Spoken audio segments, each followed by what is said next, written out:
All right, we are live, and here we are today. Hey, everybody, my name is Steve Moran. I'm here with my good friend, the BTC guru, Doug Yates, and Thank you. our show is BitcoinHeadlines.tv, where we're going to be here on a day-to-day basis, Monday through Friday, kind of going through what's new and what's hot in the headlines in relation to Bitcoin, blockchain, and other digital currencies. What's happening today, Doug?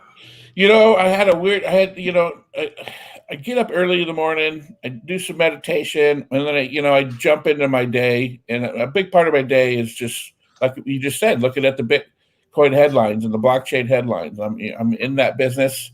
You're in that business, so it's important to keep tabs on it. And I just read one headline this morning, and it took me down a rabbit trail that of freedom and liberty and the power of the blockchain. And it's let me bring it up here. I'll just read it, but it's on the Daily Hodl. It's a Daily Hodl, HODL.com.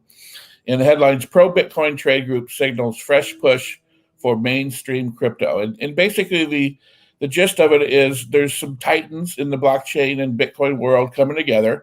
Fidelity Investments, the payment app Square, the crypto exchange Coinbase, and a few an investment firm Paradigm. They formed a new entity called the Crypto Council for Innovation. And it's basically just to help influence U.S. policies in favor of cryptocurrency. And which lobbying, is great. Right? Lobbying firm. Yeah, basically. Lobbying for Bitcoin and protections. Yeah, and any new innovation, this happens, and they want positive rules and governmental oversight over blockchain, which is great. I consider it insurance for people like you and I. And then I started reading. If you just back up, that this whole thing, the blockchain, the Bitcoin, was a white paper by Satoshi Nakamoto and Satoshi Nakamoto Satoshi. I could have that backwards, but that's the name.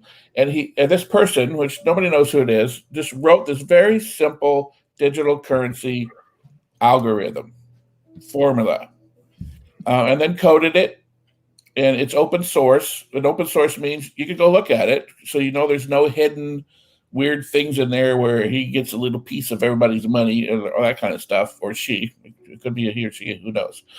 And then let it loose. This person basically mined the first block of Bitcoin back in 2013, I think. But while ago, I think it was 2009. Okay, thanks for the correction. And then let it go from there. And things that really take hold in society is things that are very low cost, right? They're very low effort, and they give great reward. And that's exactly what the blockchain and Bitcoin does. And that's why it's starting to be accepted worldwide. It breaks down boundaries everywhere. So it has this multi-level effect on society, not only financially, but and economically, but in relationship wise, and putting everybody. There's a lot of talk in the news and all that stuff about equality and all that good stuff. And it actually does that the real way, not the controlling way is what's happening now. I mean, it's really disruption in the marketplace, right? It's just going to be total disruption in the marketplace. Yeah, and it's not the vacation marketplace like Airbnb or the like Uber kind of a thing. I mean, we're talking about banks, being literally, they could be just like boom, really not a lot of need for them anymore. Right. Absolutely. And that's a huge industry, and those they're going to fight hard to keep their industry and to protect that industry. But that's the great thing about the blockchain is we don't need that. You don't need anybody else in there. Like you said, it just works. And at the end of the day, just about everything in life comes down to math. Okay. And the blockchain, I mean, this is really, it's like algorithms being run that you design, that you put in there, and they just do what they're supposed to do. And they just take the Bitcoin and send it where it's supposed to go. And it just all works. And it hasn't been able to be hacked. It's unbelievable really where we're going with this, isn't it, Doug? Yeah, it's I wrote down two quotes, but one that was kind of poignant was, we're moving from a system of control into a system of liberty. And liberty is more than freedom.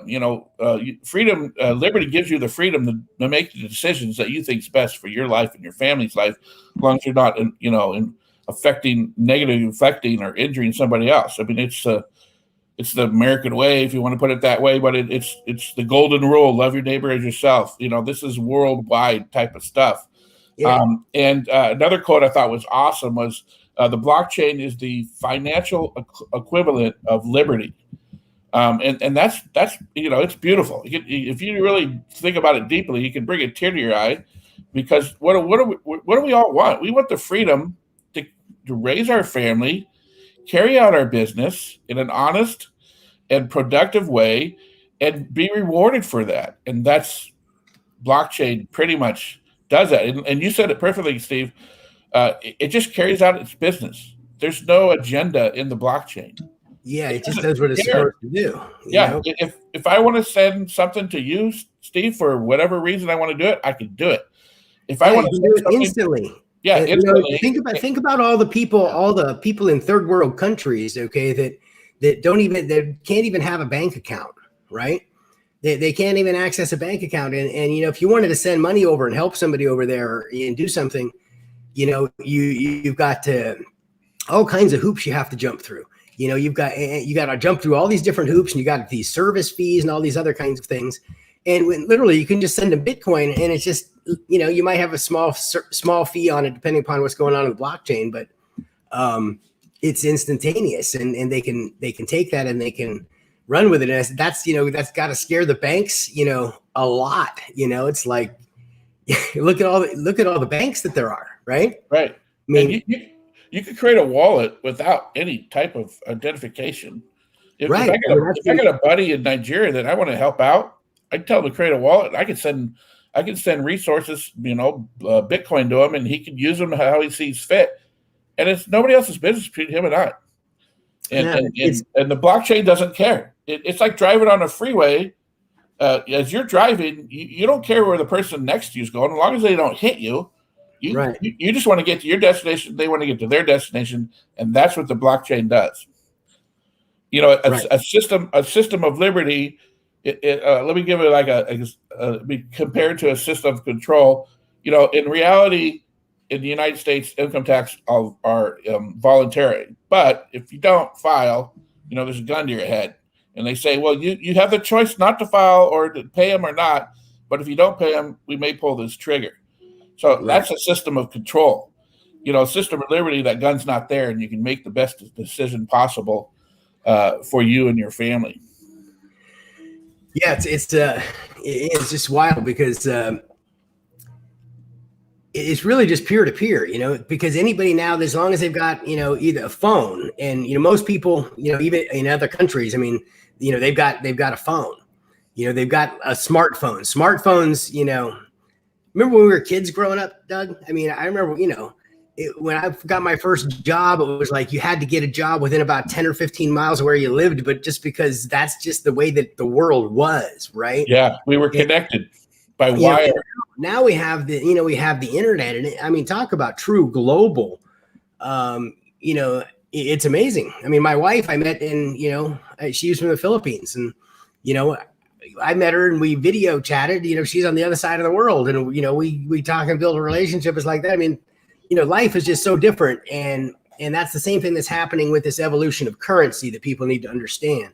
And that's where it's a major disruption that's here. It's happening, and there's nothing that can stop it. It's just kind of like what happened to what Uber did to the taxi business, and the same thing Airbnb did to a lot of the travel industry. This is what's going to happen to the banking things. It's Bitcoin. Now, Bitcoin is not a company, okay, like Uber or Airbnb. It's way bigger than that. It's way bigger than that. Yeah, that's a very key point that you make. It's not a company. It's not centralized. There's not one entity or group controlling it. And so you're going to hear the word a lot, because it's called decentralization, and that's what Bitcoin is. there's many computers, laptops, computers, big computers, little computers, all over the world that have what they call nodes, a Bitcoin node, and all the responsibility of that node is to authenticate the transaction.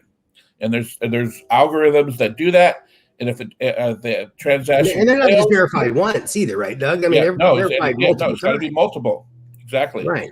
And if one of them fails, boom, the thing gets thrown out. It's canceled. It does not go into the blockchain, the ledger. Right. And once it gets authenticated by many parties, then it goes into the ledger, and it's there forever. You can't remove it, can't change it, you can't take it out.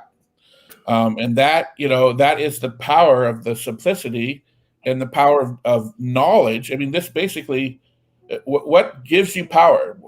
Freedom gives you power, and also knowledge and education gives you power, which is what we're trying to do. But that's built into the blockchain, is that information goes in there, which is knowledge, and it stays there, and that's the power of the blockchain. Yeah, and the other thing is just right now having kind of being able to look back on what happened in the past, like with some of the other disruptions, like we talked about, right, and recognizing now that this is here, this is something that's happening right now, and look back, like remember long distance. I used to have a bunch of sales offices, right, 300 guys working for me on the telephones. This is back in the early 90s, and remember, long distance used to actually be a business. Okay, a lot of younger people out there probably don't even understand this, but long distance service used to have local phone calls and then long distance. And in each one of my offices, we had so much phone calls that were happening. We had these things called T1 lines that had to go be plugged into our offices. And my long distance phone bills were $20,000 a month, like in each one of my offices. Okay, and now all of a sudden it's like, it's not even a business. It's just like gone. It's just like it's got, sucked up there in the whole thing. And it's kind of like, that's what's going to ultimately happen here. One day, I remember there's some streets we live in, we can drive up and down a street and you feel like you're at kind of Little Wall Street. It's like, there's like 8, 10, 12 banks. It's like, Lord, it's just like all banks, right?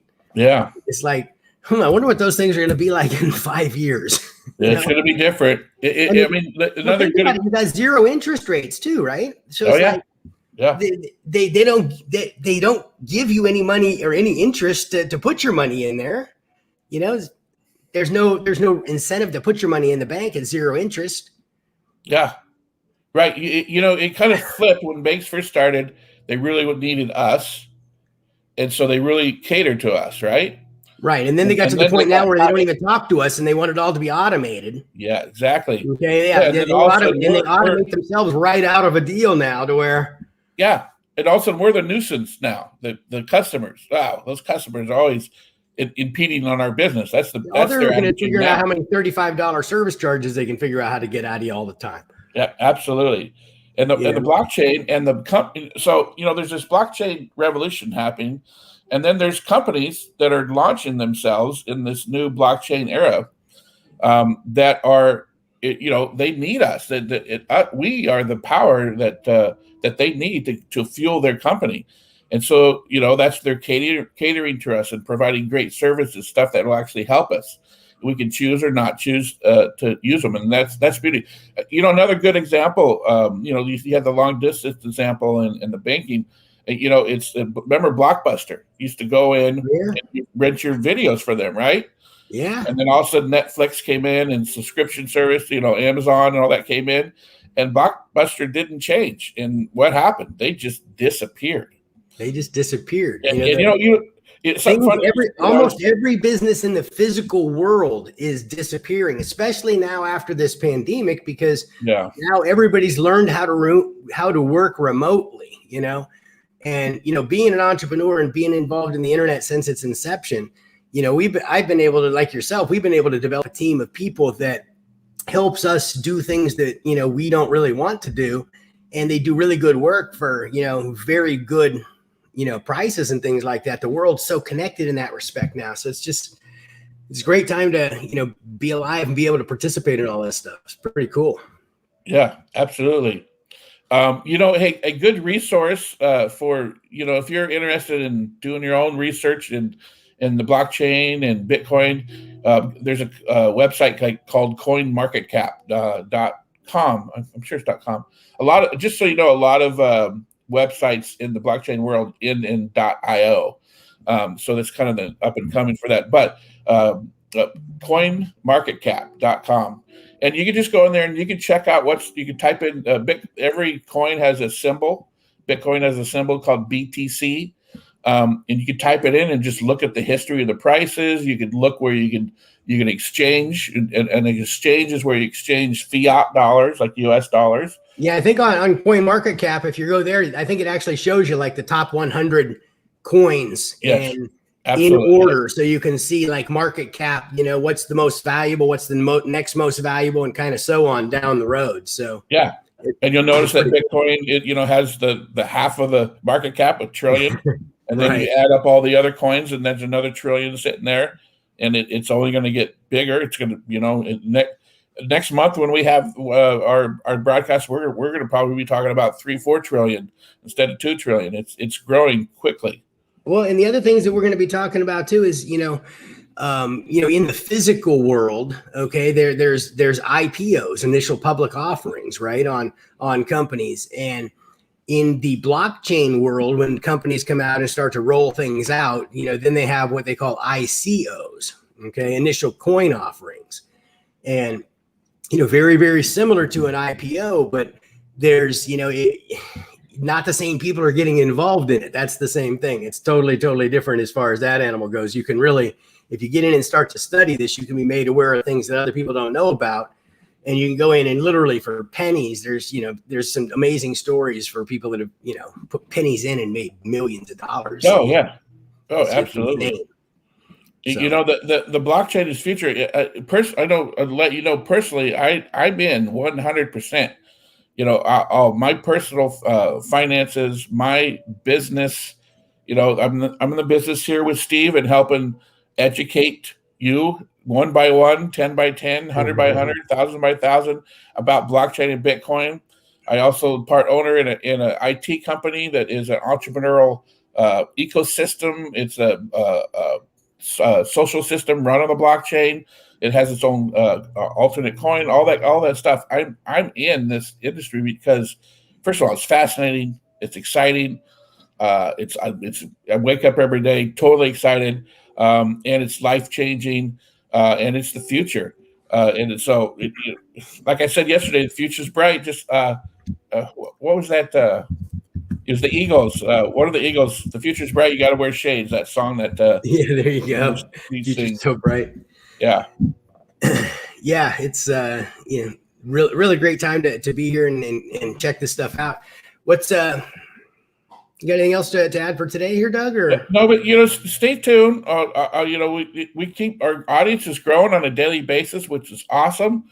We want to help you guys learn what you want to learn. So the only way we know that is if in the comments you can put your questions. Go to Steve's website. Go to my website. Check out what we're providing there. We'll be running. Both Steve and I are battled veterans in the blockchain Bitcoin world, which means we've tried a lot of stuff and took the bullets basically. We've lost a lot of coin. We've gained a lot of coin. We know the ins and outs and what to do and what not to do.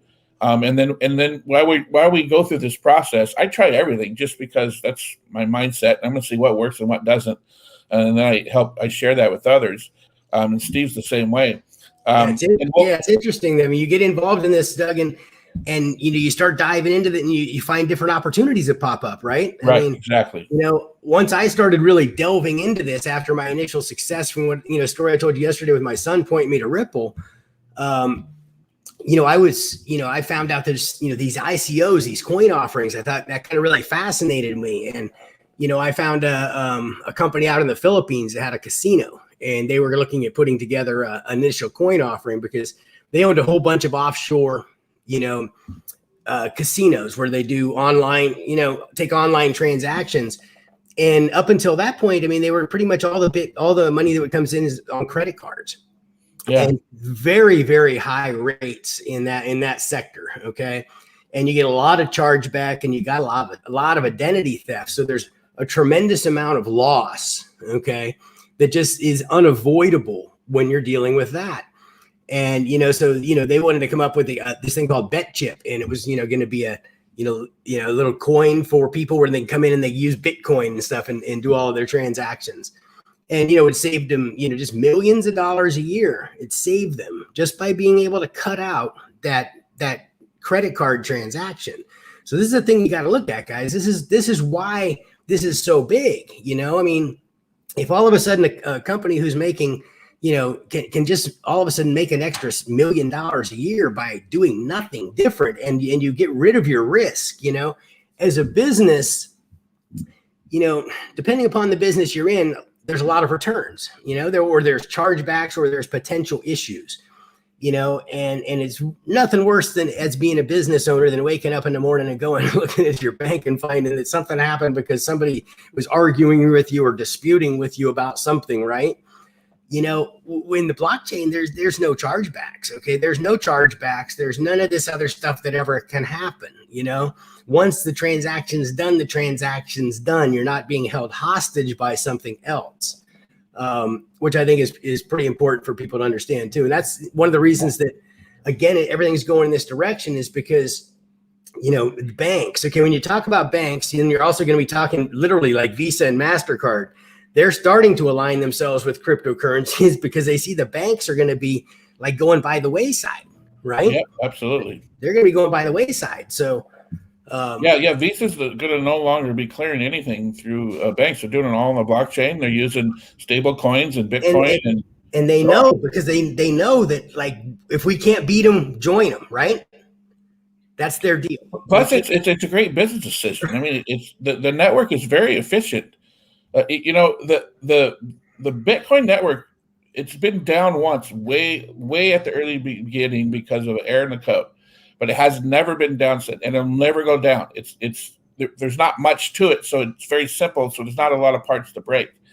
And then there's a thing called a Lightning Network that helped improve the speed, of the transactions on the Bitcoin network, and that those nodes are growing like gangbusters. A big article yesterday on how there's over 500 nodes on the Lightning Network. So it took the transaction time on the Bitcoin from minutes to sub-seconds. So it's only going to get better and easier, and especially with Bitcoin, and it's the big dog on the it's the high the best one in the group is what I'm saying. In a great storage of wealth, a great way to store your money. And like we say it every time, Steve and I are not financial investors. We're just entrepreneurs that sharing our experiences. Make your own decision, go seek your own counsel, do your own research, all that stuff. But Steve and I believe that the blockchain, Bitcoin, and getting educated on it can truly change your family and yours financial and everything future.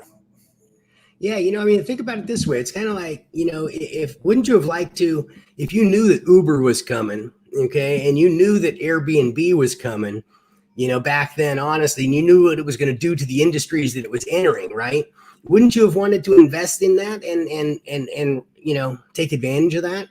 This is the same opportunity here. It's here. Bitcoin and blockchain is it. Okay. Again, it's not a company. Okay. It's bigger than that. It's way bigger than that. And that's why it's going to succeed. If it was a company, there's no way it would be able to succeed. So now we're in this, we're able to see that we've seen past disruptions in other industries. Now we're right here, and we're right here in the middle. And all we got to do is pay attention and learn, and we'll be able to take advantage of this one the same way we could have as if we were able to invest in, Airbnb or Uber back then. Right, Doug? Absolutely. Yeah, you nailed it on that one. So, well, guys, hey, if you like this, please comment, share it, tell us what you like. And we'll be back here, Monday through Friday, about 8 a.m. Pacific Standard Time. And we'll be having a Facebook page up at bitcoinheadlines.tv, and we will have a website up there also shortly with other information. We'll keep past shows, we'll keep headlines, and keep different things back there. So thanks for listening today, and anything you want to say before we leave? Just take care, man. Get out there. We talked, go watch yesterday's show. Steve shared how to go out there and buy a few $100s of Bitcoin. Go do it. There you go, guys. All right. See you tomorrow.